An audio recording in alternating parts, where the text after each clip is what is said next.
My name, for those of you who don't know, is Ruby Dynamite. I'm 33 years old, I live in the PDX, and I am a former sex worker. A series of unfortunate circumstances led to me opting to move to the Pacific Northwest to get a fresh start. As it happens, just prior to my move, I was unemployed, and although I had considerable skills with computers even back then, it was hard to find good work without a college education. As much as that sucked, I accepted it and went about trying to find other gainful employment for myself. As it turns out, in this country, unless you want to spit out an endless string of babies or wear a paper hat for a junk food chain, your resources and options as a young woman without a college degree are severely limited.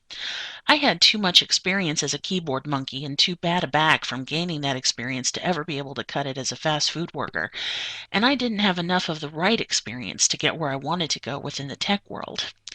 And as far as the babies are concerned, well, the babies weren't even an option for me. I started looking for work I could do from home where I could make a good living.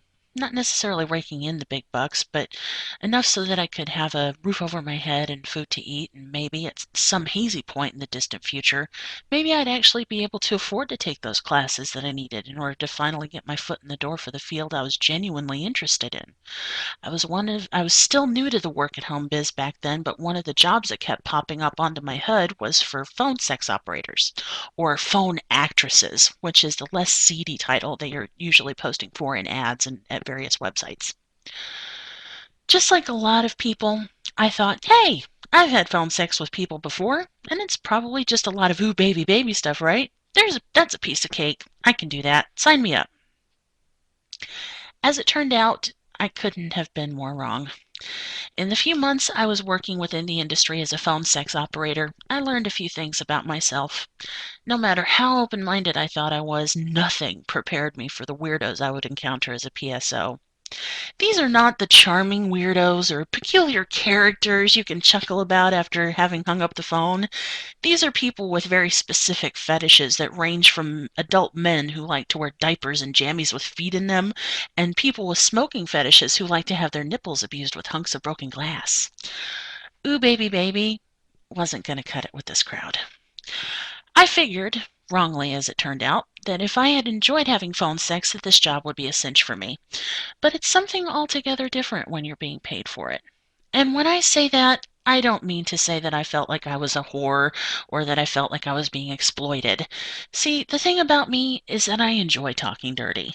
It's one of my favorite things. I love talking about sex and writing about it and thinking about it and talking about it with people who write about it and think about it. It's one of my most favorite personal meditations.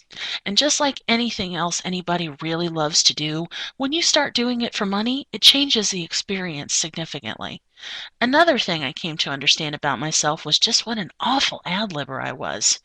See, the way that the company worked, you'd get a message from the boss alerting you to an incoming call, and they'd, you know, tell you what the guy wanted, how much time he paid for, etc., though you were always encouraged to keep them on the phone for as long as possible, of course. They'd give you a minute or two of notice, and then you were on. For someone like me, that was like my worst naked in front of an entire auditorium/classroom of unruly high schoolers' dreams combined. The spotlight is on you, and it reveals every blemish, every mole, every imperfection, and it does so with ruthless efficiency. To make a long story short, too late, I sucked at being a phone actress because I couldn't act. So accepting my limitations and the hard truth I would never win any awards for Best Improvised Phone Sex Blowjob with Props, I moved back to the more familiar pastures of customer service that didn't involve feety pajamas and giantess fantasies. It's still a sore spot for me because I know that if I could have gotten past my complete lack of acting skills, I probably would have been raking in money hand over fist. But I had to accept the fact that I just didn't have the tools for the job. I walked out of the gig, but thankfully not the same way I went in. I learned a lot about what it's like to be in the industry, what the industry is, and most especially what it's not, and the various limits I have as a person. I am not a victim. I was not trafficked or coerced or subjugated into doing what I did. I made the choice of my own volition to apply for that job, and while it didn't work out to my benefit, I will never regret having worked in the industry. I am not the product of a middle-class family. I am not college educated. I am self-taught in most everything I've learned beyond graduating high school. I am a lesbian and a sex-positive feminist. I am not a fun feminist who thinks that heels and makeup are hot. At least not on me. In point of fact, my appearance isn't all that far off from yours, Heather. Though I have to say my hair is a bit more rad and I wear glasses. I also wear clothes that are comfortable from head to toe, and you won't find heels anywhere on my feet because I am ridiculously tall, and getting me to wear heels will be like putting a giraffe in roller skates. Dangerous for the giraffe and everyone else around it. I don't have an artist's hand, never have had, so despite my sister-in-law informing me that makeup is just a fact of life and I just had to get used to it and learn how to slap the shit on my face, makeup is also out of the question. I have what I like to think of as a very strong personality. Some people might consider it dominant or toppish, but I tend to consider myself a person who just knows her own mind, knows herself, and knows what she wants. For a long time, my life was about other people making choices for me. And ever since I got out of that life and into my new one, there's not a soul on this planet who can make me do something that I don't damn well intend to do myself. I also have a submissive streak to me that is not quite on par to my dominant one. I'm telling you all these things about myself, Heather, so you can understand. As many of my pro-sex compadres have been saying, not all sex workers, or even former sex workers such as myself, are cut from the same cloth.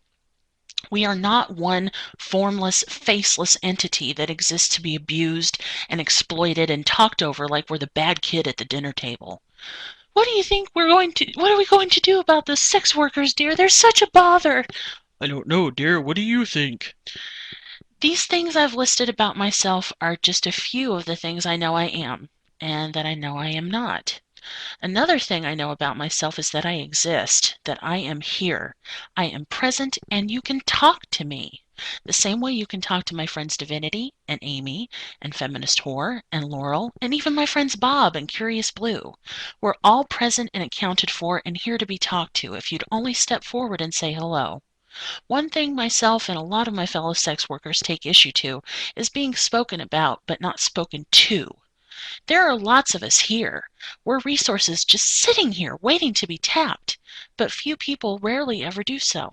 Because it's much easier to see us referring to ourselves as feminists and assume that we're all man-hating ogres brandishing titanium nail-studded mace-spraying dildos who see patriarchy strings dangling from everything and perceive everything everyone does to anyone ever as rape of some form or another. It's also easier to write us off as the fun feminists who like heels and perfume and lipstick and just tee-hee away the reality of exploitation. It's always easier to build a straw man and burn that rather than address the obvious, justified concerns we have as a community. As someone involved in what is essentially a genderqueer relationship, I would have thought that someone like yourself would have been the last person to perpetrate such asshattery against us, but live and learn, I guess. We need visibility, and we need people to listen to us. Not tell people what they think we're in favor of one moment and then condemn us for the crime of those beliefs the next. We don't need someone rolling their eyes with obvious contempt at what they think we believe and what they think we stand for and what they think we're fighting for, rather than coming to us and asking us what we believe and what we stand for and what we are fighting for. We don't need someone to be given a massive sandbox as you have been, only for them to squander it by not giving this subject matter and all of the involved parties the respect and deference they deserve by doing proper research.